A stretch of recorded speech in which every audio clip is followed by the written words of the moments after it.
See, the last chapter of your syllabus is total income and tax liability. How do you calculate the total income? See, I have made a format for you to compute the total income as well as the tax liability. See, here for your syllabus, they will directly give you the income from salary and income from house property. You need not compute it. Computed income from salary and income from house property will be given. So you can directly take it into consideration. See, the format goes like this. You already know the five different heads of income. One is income from salary and income from house property, which you have studied in your previous semester. And in this semester, you have learnt about income from business as well as income from capital gains. In that, you have two types. One is income from long-term capital gain or short-term capital gain. And also you have the last heading, the fifth heading of income, that is income from other source. The five heads of income: salary, house property, business or profession, capital gain. In that you have long term and short term, and you have income from other source.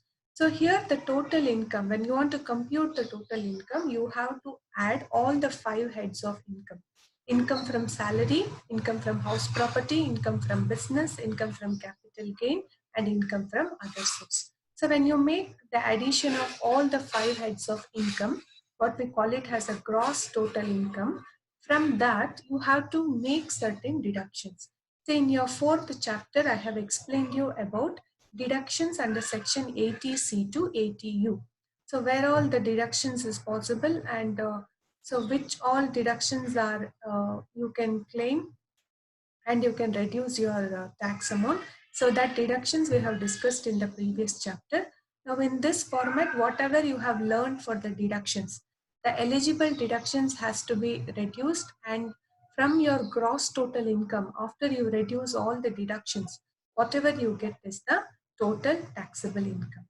So once you arrive at the total taxable income, then you have to calculate the tax liability. So here the format goes like this: your tax liability. See, first, always what you should do is you have to calculate the tax liability for the casual income. The tax liability for casual income will be always 30%. I already explained you what is a casual income in the last chapter, that is the income from other sources. So casual income is something like a lottery income or crossword puzzle or TV game show or winning from a horse race. All this we call it as a casual income. So in case if you have any income under income from other source, particularly your horse race, lottery winning or crossword puzzle, whichever comes under the casual income, you have to take that amount and calculate the tax liability at 30%, and you take the amount. In case if you have any long-term capital gain in your question, you have to charge the tax liability at a rate of 20%. And when you have any short-term capital gain, the liability or your tax liability will be at 15%. So these three are the uh, incomes you have to reduce the TDS before you go for the tax liability. So for casual income, it is at 30%. For long-term capital gain, it is at 20%. And for the short-term capital gain, it is at the 15%. So once you calculate the tax liability for this three heading, then you have to take a difference amount. See, what is your total taxable income minus your casual income amount, long-term capital gain amount, short-term capital gain amount, and for the remaining amount, you have to use the tax slab. So for the remaining amount, how do you consider? You consider like this. See, the first 2.5 lakhs is exempt from tax. From your income left out after your casual income, long-term capital gain and short-term capital gain, whatever is left out, the first 2.5 lakhs is exempted from tax. And from the first 2 point and next 2.5 lakh up to 5 lakhs, it is 5%, wherein the amount comes to 12,500. And from 5 lakhs to 10 lakhs it is 20%, and if the entire 5 lakh is taxable, it will become 1 lakh, and if the income is anything above 10 lakhs, the rate of tax is 30%. So based on the amount given or amount you have calculated, you have to use the slab. First calculate tax liability for casual income at 30%, long-term capital gain at 20%, short-term capital gain at 15%, minus this from your total income, and for the remaining income, you have to use this slab. First 2.5 lakhs is exempted. Next 2.5 to 5 lakhs, it is 5%. From 5 to 10 lakh, it is 20%. And above 10 lakh, it is 30%. So once you calculate your tax amount, from that tax amount, you have to add education cess at 4%. So once you make an addition of education cess, whatever the money you get is your tax liability. So this is the format which explains you the total taxable income as well as the tax liability.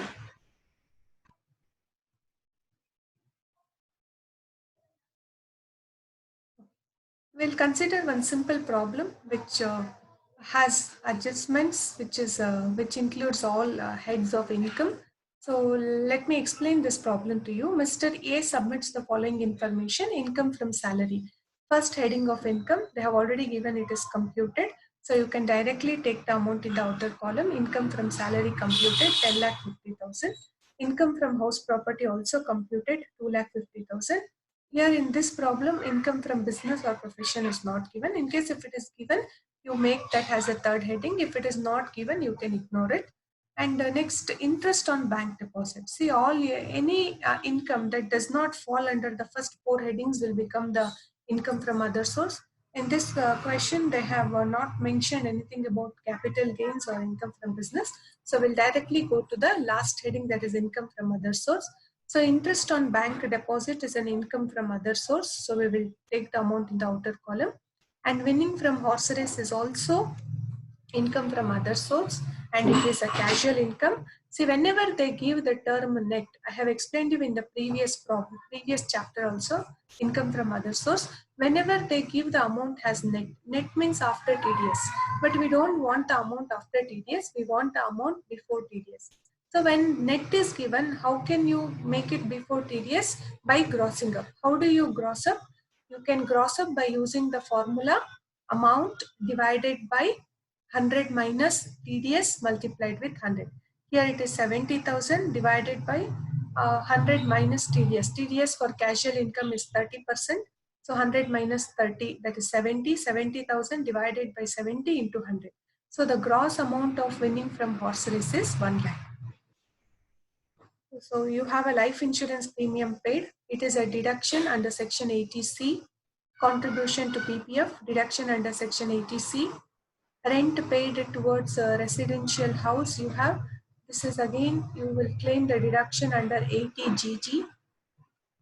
And you have a medical insurance premium paid. This you consider as under section 80U. So this is a deduction under section 80U. So these deductions are available.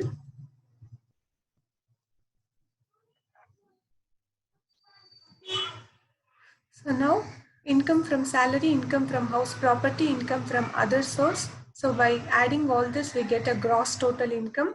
From this, we have to claim the deduction. See, first one you have is a life insurance premium paid. Life insurance premium paid is a deduction under section 80C, and also contribution to PPF also under 80C. So maximum deduction you are eligible under 80C to 80CCD is 2 lakhs. So here we are claiming only 1 lakh. So completely it is a deduction. And the medical insurance premium paid for the senior citizen is exempted up to 30,000, and remaining amount is not considered. Exemption is available only up to 30,000. So even though here it is paid 35,000, we can claim a maximum exemption of 30,000. So 30,000 will become a deduction amount. And they have given one more exemption. They say rent paid towards residential house 12,000 per month. He does not own any residential house. If a person is not owning any residential house, and if he is paying a rent for the building, there is a exemption under section 80GG. How do you calculate exemption under section 80GG? You have to consider three things. One is the rent paid minus 10% of adjusted total income. How do we calculate the adjusted total income? Adjusted total income we consider by taking into consideration the amount, the total income minus total income minus casual income and the deductions that is applicable, we consider that, and then we arrive at the adjusted total income. Here rent paid 12,000 per month, so 1,44,000 minus 10% of the adjusted total income you have to calculate and take the balance amount, and 5,000 per month, 5,000 into 12, 6,000, and 25% of the adjusted total income. Least of the following is exempted under section 80GG. Here least is 6,000. So this much amount we can claim it as an exemption.